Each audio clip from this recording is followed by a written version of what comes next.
മറ്റുള്ളവരെ അപേക്ഷിച്ച് കഴിവുകളില്ല എന്ന് പറഞ്ഞ് വിഷമിച്ചിരിക്കുകയാണ് നിങ്ങൾ. ഈ വീഡിയോ ഒന്ന് കണ്ടിട്ട് പോകണം. വേദപുസ്തകത്തിൽ സുവിശേഷത്തിൽ പറയുന്നൊരു സംഭവമുണ്ട്. രണ്ടുപേരും ദൈവസന്നിധിയിൽ പോയി പ്രാർത്ഥിക്കുന്ന രംഗമാണ്. എന്നാൽ അവിടെ രണ്ടുപേരും വ്യത്യസ്തയുള്ളവരായിരുന്നു. ഒരാൾ വിശുദ്ധനും മറ്റൊരാൾ അശുദ്ധനുമായിരുന്നു. അവിടെ യേശുക്രിസ്തു ഒരു കാര്യം പറയുന്നുണ്ട്. പാവിയായ ചുങ്കക്കാരനായ വ്യക്തി ദൈവസന്നിധിയിൽ അനുഗ്രഹം പ്രാപിച്ചു മടങ്ങി. വിശുദ്ധനും നീതിയുള്ളവനും ലജ്ജിച്ചു മടങ്ങി. ദൈവത്തിൻ്റെ സന്നിധിയിൽ നിങ്ങളും താഴ്മയുള്ളവനായിരിക്കുകയാണെങ്കിൽ നിങ്ങളുടെ വിഷയത്തിലും ദൈവം മറുപടി തരാൻ പോവുകയാണ്. കഴിവില്ല എന്ന് പറഞ്ഞ് നിങ്ങൾ വിഷമിക്കുകയാണോ? കഴിവില്ലാത്തത് കൊണ്ടാണ് നിങ്ങളോട് ദൈവം നടക്കുന്നത്.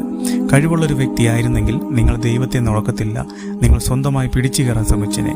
എന്നാൽ ഇപ്പോൾ നിങ്ങൾക്ക് കഴിവില്ലാത്തത് കൊണ്ട് ദൈവം നിങ്ങളുടെ കൂടെ ഇരുന്നു കൊണ്ട് നിങ്ങൾക്ക് വേണ്ടി വഴിയൊരുക്കിക്കൊണ്ടിരിക്കുകയാണ്. പെറ്റ തള്ള തൻ കുഞ്ഞിനെ മറന്നാലും ഞാൻ നിന്നെ മറക്കുമോ എന്നുള്ള പറഞ്ഞ ദൈവമാണ് നിന്റെ കൂടെ നടക്കുന്നതെന്ന് നീ മറന്നു പോകരുത്. അതുകൊണ്ട് സന്തോഷത്തോടെ മുന്നോട്ട് പോകുക.